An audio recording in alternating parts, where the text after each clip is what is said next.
여러분, 하나님의 약속은 과연 어떻게 이루어질까요? 특히 우리 인간의 한계를 훌쩍 뛰어넘어서 말이죠. 오늘은 바로 그 이야기를 해보려고 합니다. 창세기 속 아브라함의 여정을 함께 따라가 보면서 불가능을 가능으로 바꾸시는 그 놀라운 하나님의 신실하심을 한번 깊이 들여다보겠습니다. 자, 오늘 우리가 나눌 이야기의 핵심 구절입니다. 창세기 18장 14절. 여호와께 능하지 못한 일이 있겠느냐? 이 질문 정말 대단하지 않나요? 이게 바로 오늘 여정의 중심을 꿰뚫는 질문이에요. 우리 눈에는 이게 말이 돼? 싶은 정말 불가능해 보이는 약속이잖아요. 그런데 그걸 반드시 이루시는 하나님의 그 무한한 능력이 바로 이 한 문장에 다 담겨 있는 거죠. 자, 그럼 첫 번째 이야기 창세기 18장으로 들어가 보겠습니다. 제목은 불가능한 약속이에요.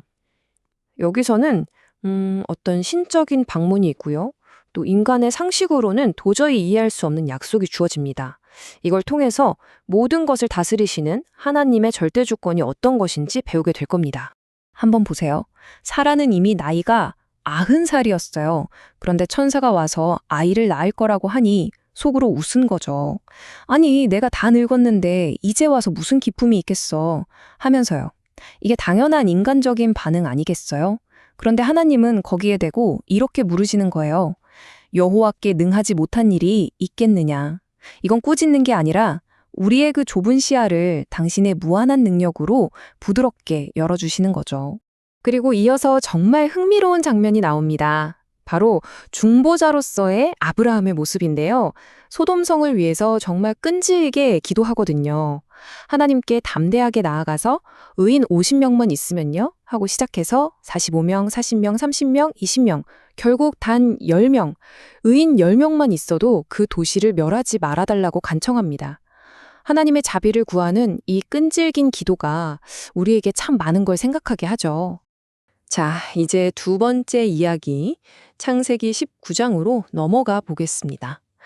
여기서는 하나님의 성품의 두 가지 아주 중요한 면, 바로 공의와 자비를 보게 됩니다. 죄가 가득한 도시를 심판하시는 그분의 엄정한 공의, 그리고 그 와중에도 롯과 그의 가족을 구해내시는 그 놀라운 자비가 어떻게 동시에 나타나는지 한번 자세히 살펴보죠. 롯이 구원받은 거요. 이게 롯이 잘나서가 아니었어요. 성경을 보면 명확하게 나옵니다. 창세기 19장 29절에 하나님께서 아브라함을 생각하사 롯을 구원하셨다고 딱 기록되어 있거든요. 이건 뭐 전적인 하나님의 은혜죠. 그런데 동시에 아주 강력한 경고도 남깁니다. 뒤를 돌아봤다가 소금기둥이 된 롯의 아내. 롯의 철을 기억하라는 이 말씀이 세상에 대한 미련을 버리라는 메시지로 우리에게 영원히 남아있는 거죠. 자, 세 번째 이야기입니다. 창세기 21장. 드디어 약속의 성취를 보게 됩니다. 정말 기쁜 순간이죠. 그런데 이 기쁨의 순간이 단순히 한 가정이 아이를 얻었다는 걸 넘어서 하나님의 백성이란 과연 어떤 존재인가에 대한 아주 중요한 신학적인 원리를 세우게 되거든요. 한번 보시죠. 100세, 바로 아브라함의 나이입니다. 인간적으로는 모든 가능성이 다 끊긴 나이죠. 바로 그때 약속의 아들 이삭이 태어납니다. 정말 놀랍지 않나요? 예전에 사라가 불순하며 지었던 그 웃음이 이제는 정말 주체할 수 없는 기쁨의 웃음으로 바뀌는 순간이에요. 그래서 이름도 이삭, 바로 웃음이라는 뜻을 갖게 되죠. 이 표를 보시면 아주 중요한 신학적 진리가 한눈에 들어옵니다.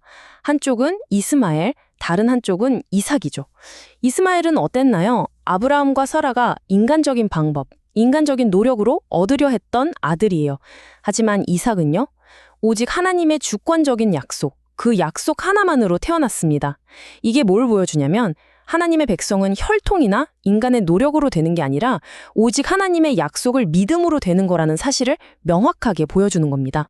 네 번째, 창세기 22장입니다. 이제 아브라함의 믿음이 그야말로 절정에 이릅니다. 성경 전체를 통틀어서 가장 극적이고 또 가장 가슴 아픈 순종의 시험이 바로 여기 모리아 산에서 펼쳐지게 됩니다. 한번 상상해 보세요.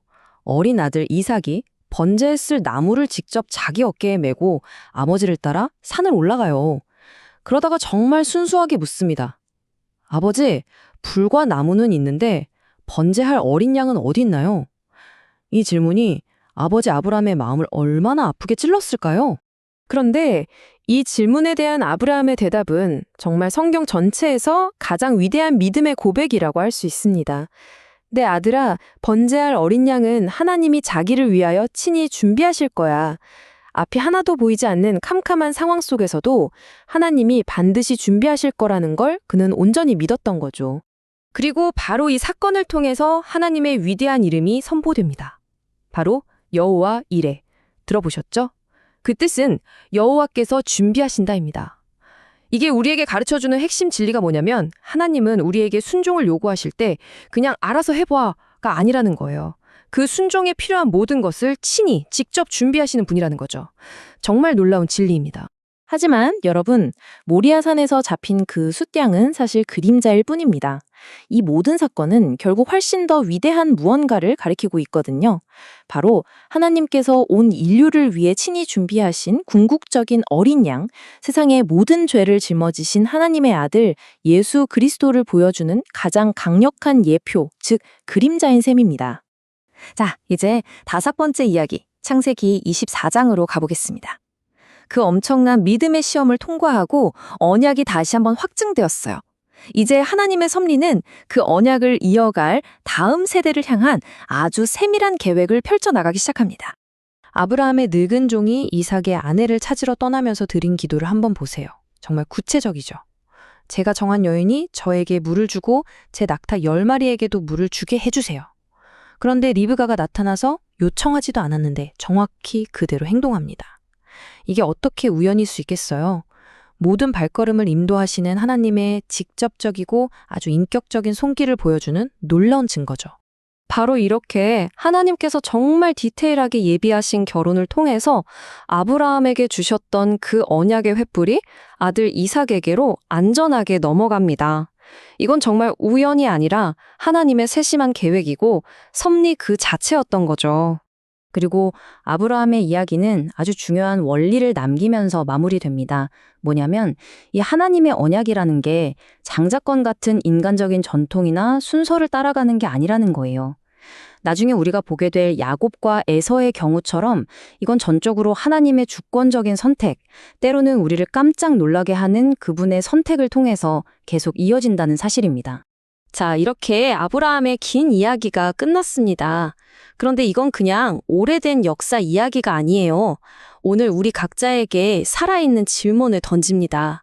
아브라함을 통해 증명된 하나님의 그 신실하신 언약이 과연 오늘을 살아가는 나의 삶에서는 어떻게 계속 펼쳐지고 있을까?